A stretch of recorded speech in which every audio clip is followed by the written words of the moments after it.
Eh bien, salut tout le monde et bienvenue dans cette nouvelle émission de Jeunes Figures. Alors, comme vous le savez, votre émission vous propose des jeunes qui font bouger les choses. On voit ça dans quelques instants.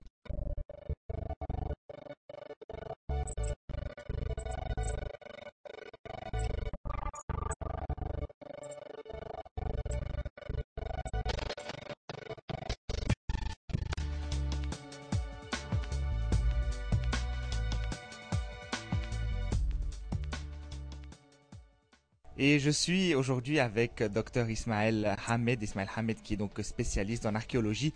On va en savoir plus sur lui. Bonjour Dr Ismaël. Bonjour.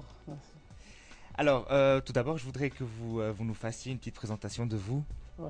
Tout d'abord, alors je suis très content de votre arrivée ici, de votre présence avec moi.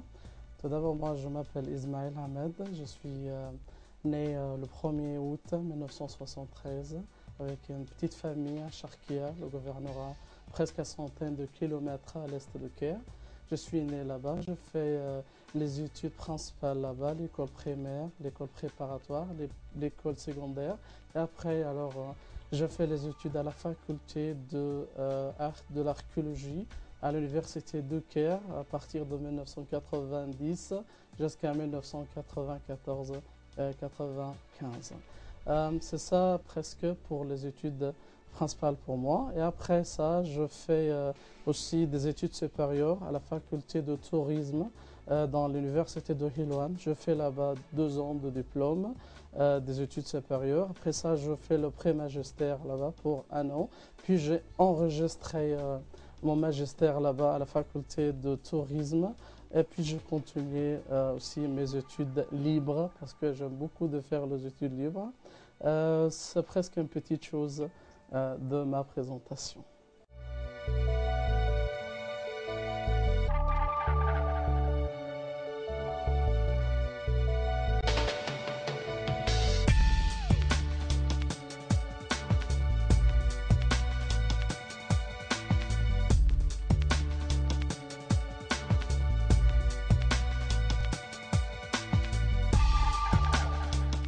Ismaël Hamed, vous êtes donc spécialiste plutôt, je dirais, dans l'archéologie et la comparaison des religions.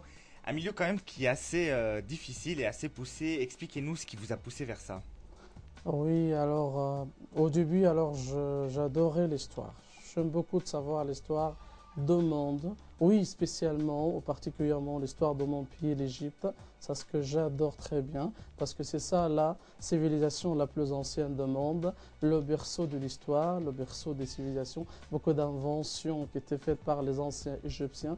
Ça c'est l'Égypte qui a donné beaucoup de grâce, beaucoup de faveurs au monde entier. Donc alors, ça m'attire beaucoup d'étudier alors l'histoire de l'Égypte tout d'abord. Après aussi, avec l'Égypte, je dois savoir les autres pays, leur histoire antique, la Mésopotamie ou l'Irak, l'histoire de l'Irak ancienne, l'histoire de la Grèce, la romaine, l'histoire de toutes les autres nations dans le monde. Ça m'attire beaucoup. Après ça aussi, j'adore d'étudier les religions, religions de partout, particulièrement les religions célestes, l'islam, le judaïsme et le christianisme. Ça m'attire beaucoup. Ça, c'est une chose à l'intérieur de moi de savoir parce que d'après les informations, d'après les principes, tous les prophètes étaient tous de même famille. Alors le prophète Abraham, il est le père de prophètes. Il avait 2 femmes, Sarah et Agar. Agar elle lui donne au début Ismaël. Ismaël, son fils, qui était considéré, c'est lui qui est considéré comme le père de tous les Arabes. Et pour ça, les Arabes s'appellent les Ismaélites. Et de sa famille ou de son bras vient le prophète Mahomet, le dernier prophète. L'autre côté du prophète Abraham, alors c'est Sarah, elle lui donne après la naissance d'Ismaël de 14 ans, elle lui donne Isaac. Isaac, sa femme Rebecca, lui donne un enfant qui s'appelle Jacob. Jacob, celui qui s'appelle Israël. Donc les fils d'Israël, alors ils sont les Juifs, ou ils sont les Israélites. Donc Ismaël, notre prophète, il était l'oncle d'Israël. Et c'est ça la religion, ça m'attire beaucoup. Et après, le dernier prophète de la famille d'Israël, c'était Jésus. Donc tous les prophètes étaient tous de même famille, avaient le même père, c'est Abraham. Et pour ça, je voudrais savoir les liens entre les religions, pas les différences entre les religions.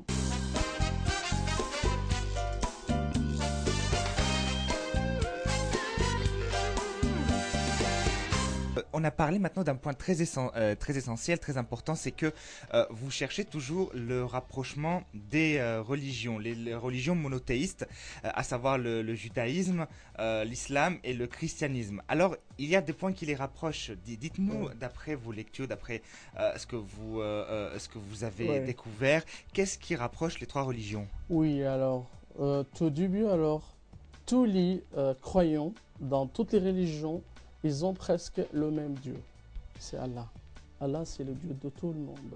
Et c'est un principe dans les trois religions. Oui, peut-être au christianisme, il y a un petit peu de différence avec, ça dépend le secte et tout ça, mais c'est le seul Dieu. Alors, c'est le créateur du monde, celui qui a fait l'univers et tout ça. Alors, c'est ça, le Dieu de tout le monde.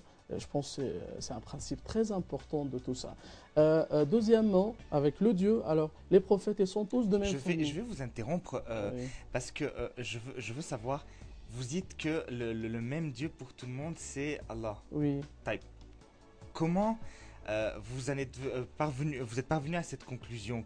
Qu'est-ce que je voudrais que vous développiez ce point un peu plus. Oui, alors, en islam, au judaïsme, c'est le Dieu, c'est aucun problème de tout ça. Alors, c'est le même Dieu. Oui, peut-être les Juifs le regardent que Jéhovah ou Yahou, c'est le Dieu presque des Juifs, mais c'est le Dieu créateur de l'univers et de tout le monde et tout ça.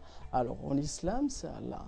Et pour les chrétiens, alors, oui, c'est Allah et c'est le Dieu, mais aussi d'autres points pour quelques sectes de chrétiens, ceux qui considèrent Jésus comme le Fils de Dieu, ça arrive aussi. Mais de principe ou de base, et même dans l'Évangile, c'est le seul Dieu et c'est le même Dieu. Ça arrive, ça c'est aucun problème d'assurer une idée comme ça. Mhm. Alors continuons maintenant dans ce qui est le rapprochement des trois grandes religions monothéistes, donc l'islam, le judaïsme et le christianisme. Continuez à nous en parler un peu. Oui, alors je parlais concernant le Dieu, alors qui est le Dieu de tout le monde. On parle de tous les prophètes étaient de même famille, c'est la famille d'Abraham, alors celui qui était le père d'Ismaël, celui qui était le grand-père des Arabes, celui qui était le père d'Isaac, Isaac le père de Jacob, Jacob celui le grand-père des Israélites, le fils d'Israël. Alors Jacob, comme on connaît, qu'il avait quatre femmes, alors Léa et Rachel, alors elles étaient les deux sœurs et aussi elle a épousé la servante de Léa et la servante de Rachel. Alors les quatre femmes donnent Jacob 12 enfants. Un de ces enfants, c'est Joseph, c'est le prophète qui est venu en Égypte et qui a vécu en Égypte, qui est devenu le ministre de Pharaon et celui qui a fait aussi l'administration depuis sous l'Égypte de Pharaon, et celui qui a bien dépassé les 7 ans de famine qui a frappé l'Égypte pendant l'époque.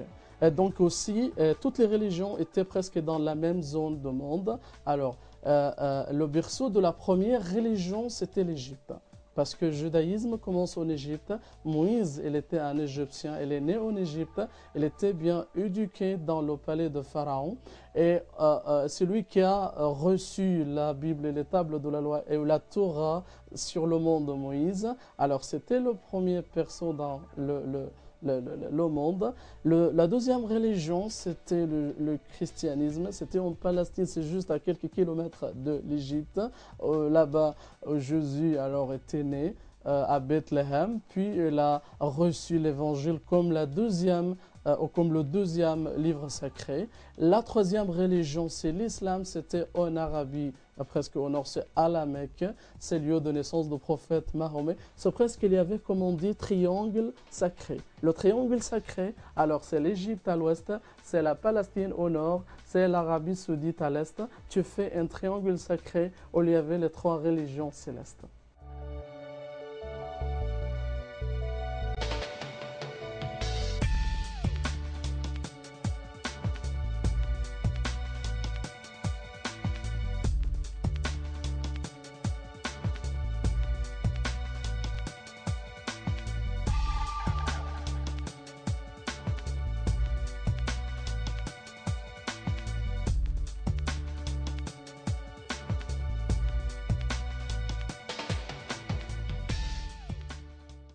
Docteur Ismaël Hamed, donc je vois que votre domaine de prédilection, je dirais, c'est la comparaison des religions, l'archéologie, l'histoire.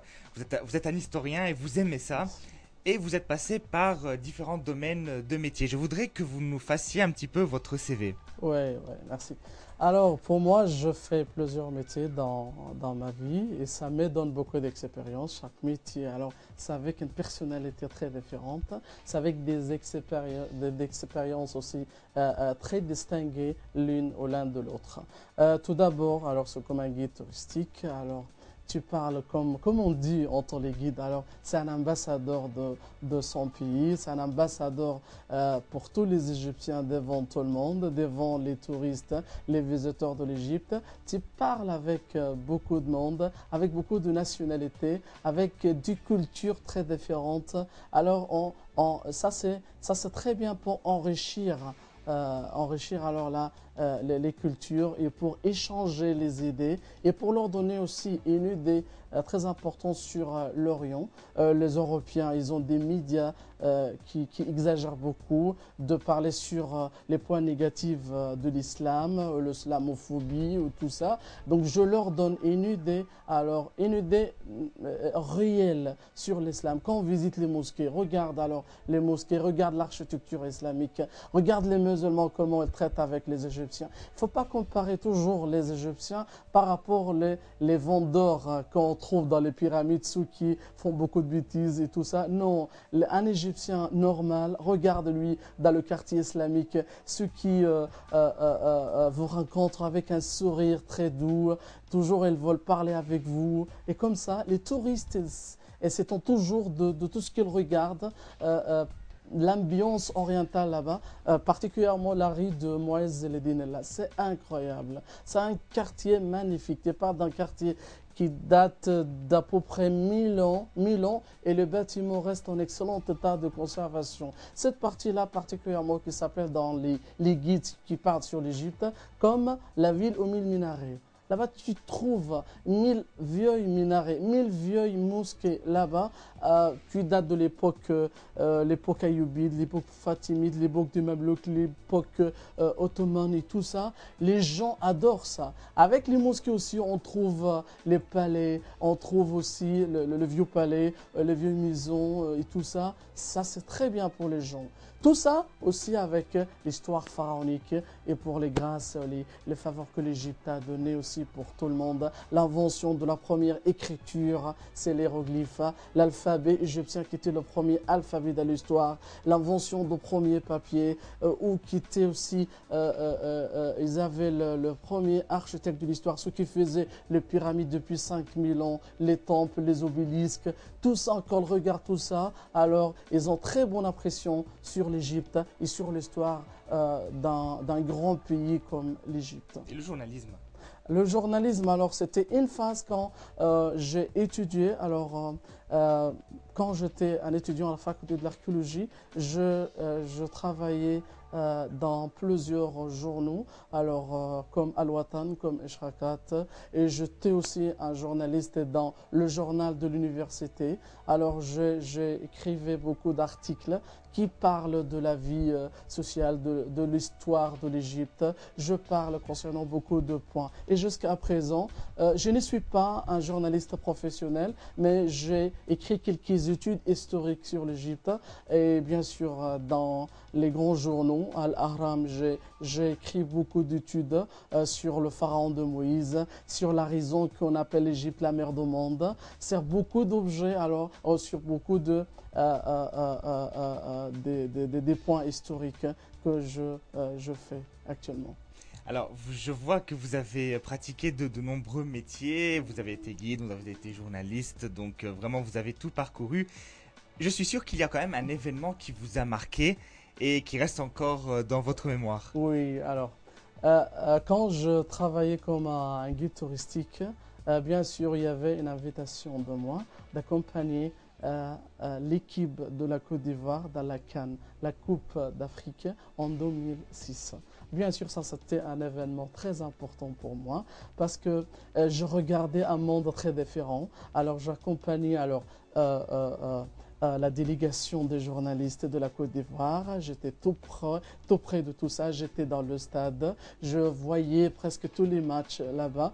Et quand tu imagines cette date-là, ou cette année-là, en 2006, quand tu étais dans tous les stades de l'Égypte, le stade de Caire, tu étais dans le stade d'Alexandrie, c'est de partout, c'était magnifique quand tu imagines cette période. J'ai beaucoup de photos qui me rappellent de cet événement-là, et même les tickets de la tendance là-bas aussi, je n'ai les tickets, je les garde jusqu'à présent pour me donner aussi une bonne mémoire de cette période.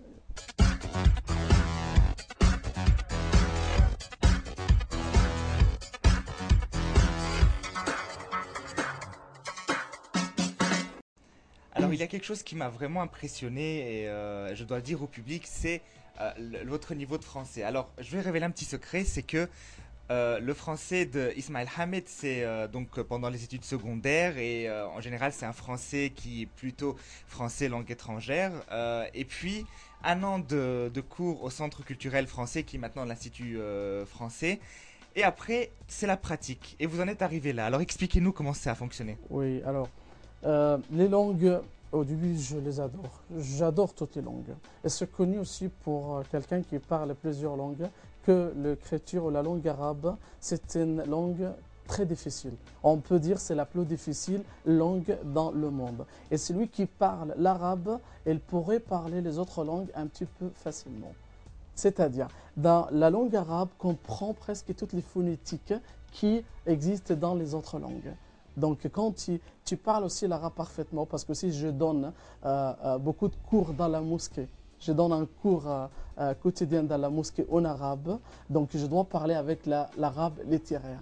Quand tu parles ça parfaitement, et pour toi, ça devient plus facile de parler les autres langues. Moi, je parle maintenant l'anglais et français, et je le pratique très bien comme un guide et tout ça. Pour le français aussi, c'est une écriture très délicate, très romantique, on peut dire ça aussi.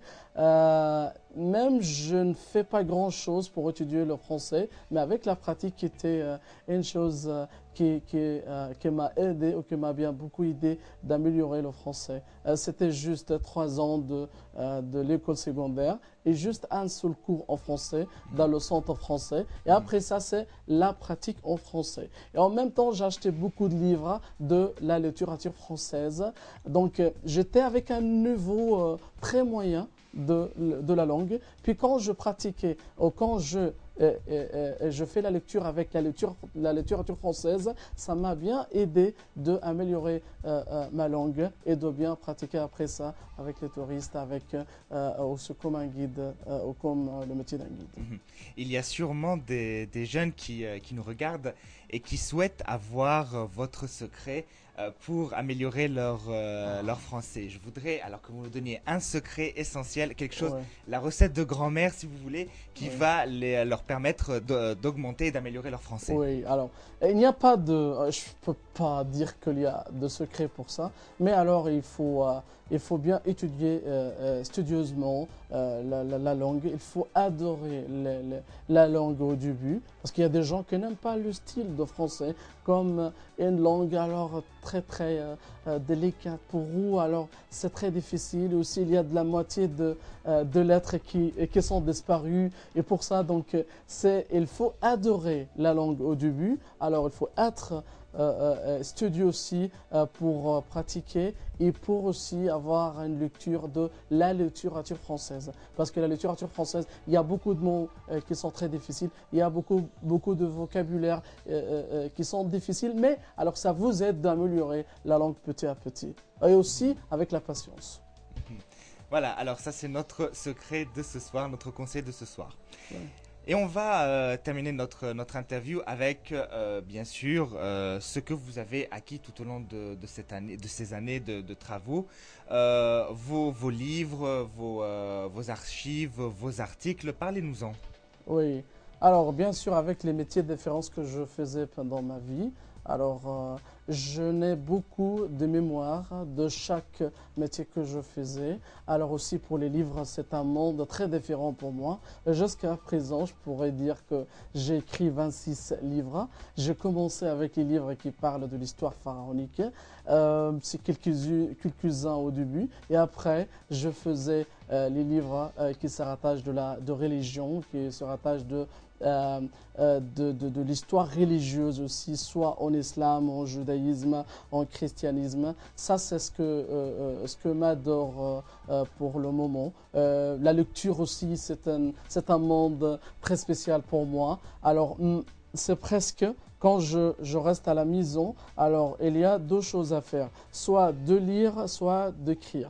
C'est de lire les livres. J'ai une grande bibliothèque, j'ai 3 bibliothèques à ma maison avec à peu près 2000 livres, oui, de l'histoire en général. J'adore tout ça et j'aimerais, s'il y a encore de place chez moi, de faire 4e ou 5e et tout ça pour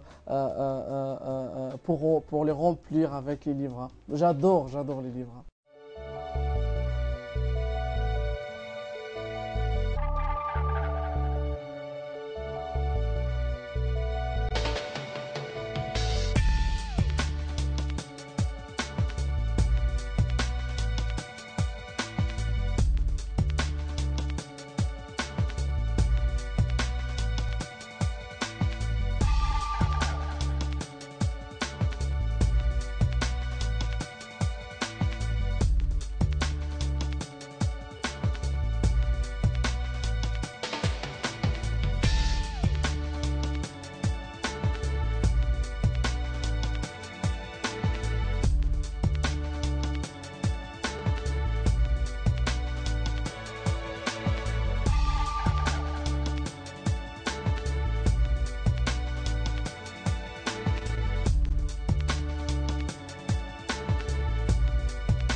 Alors, on va terminer maintenant par évoquer donc vos livres.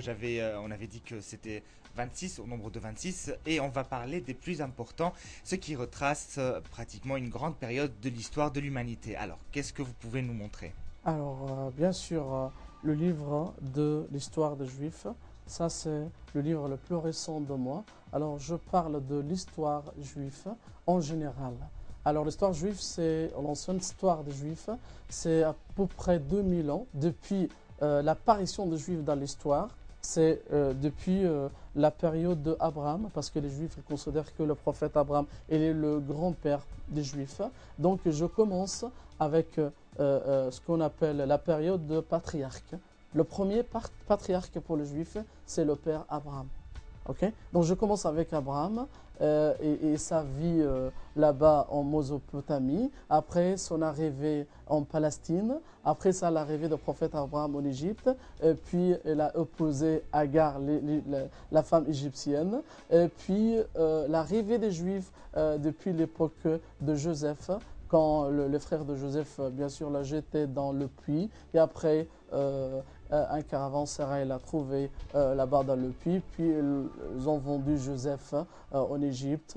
Et après, c'est le début de l'arrivée, ou le début de l'existence juive en Égypte. Puis Joseph, quand il est devenu le ministre de Pharaon, est celui qui dirige l'Égypte entière. Il a appelé son père Jacob qui vivait en Palestine et ses frères qui s'appellent la tribu d'Israël, ou les Israélites, ou les Aspat, c'est au Coran. Il a appelé tout le monde pour venir en Égypte et pour vivre. Et après la sortie des Juifs de l'Égypte avec Moïse, Moïse il était la 4e ou la 4e génération de Joseph. Parce qu'il est Moïse, le fils de Amiram, le fils de Kehat, le fils de Lévi. Lévi, il est le frère de Joseph.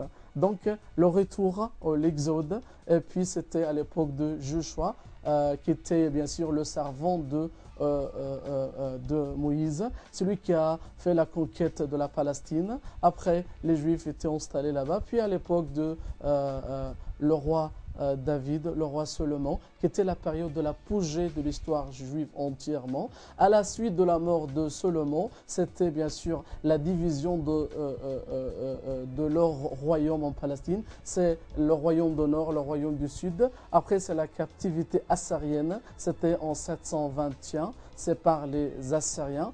Et puis la captivité babylonienne, c'était en 587. Et puis alors l'exode, c'était ce qu'on appelle la dispersion des Juifs à Babylone. Après ça, c'est le retour en Palestine et la reconstruction de Jérusalem et le temple de Salomon. Et c'est jusqu'à la fin de la période romaine, quand les Juifs étaient sous la domination romaine. Et puis les Romains, ils ont dispersé les Juifs, ils ont évacué la Palestine des Juifs et c'était la fin de l'histoire antique des Juifs. C'est ça en général l'histoire des Juifs, ce qui est dans ce livre. Qu'est-ce que vous avez d'autre à nous proposer? Oui, alors je vous propose aussi un livre très important aussi sur les prophètes en Égypte pharaonique.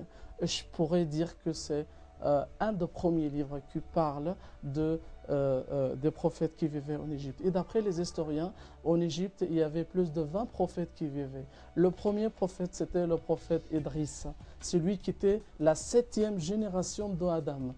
C'est Idriss, aussi Enoch dans la Torah. Et après ça, ce prophète Abraham. Après, donc, c'est Jacob, puis Joseph, Moïse, Aaron, Joshua, alors jusqu'à Jésus. Donc, il y avait 20 prophètes qui vivaient en Égypte. Et je parle aussi sur la religion monothéiste qui était en Égypte. Ce n'était pas juste, la religion polythéiste qui était par les prêtres, ceux qui parlaient de l'adoration des animaux. Donc il y avait de monothéisme qui était en Égypte. Donc c'est ça l'idée principale de ces livres. Et est-ce que vous avez des livres qui parlent de l'histoire moderne?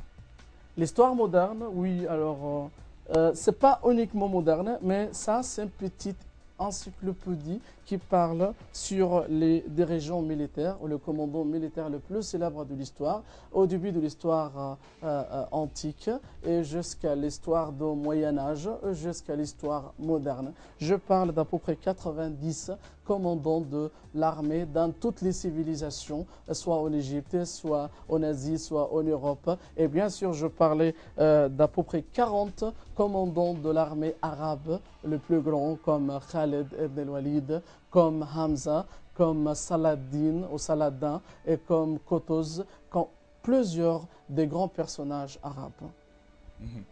Eh bien, un cocktail très intéressant, Ismaël Hamed, vraiment.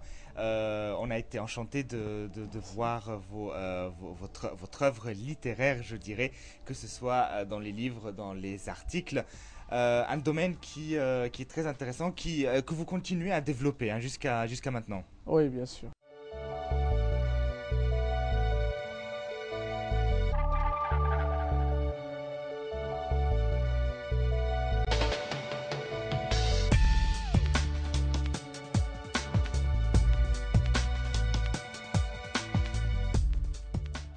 Eh bien, c'est nous qui vous remercions d'avoir été avec nous et merci, chers spectateurs, d'avoir été en notre compagnie. Jeune Figure vous retrouvera la semaine prochaine, même heure, même endroit et d'ici là, portez-vous bien.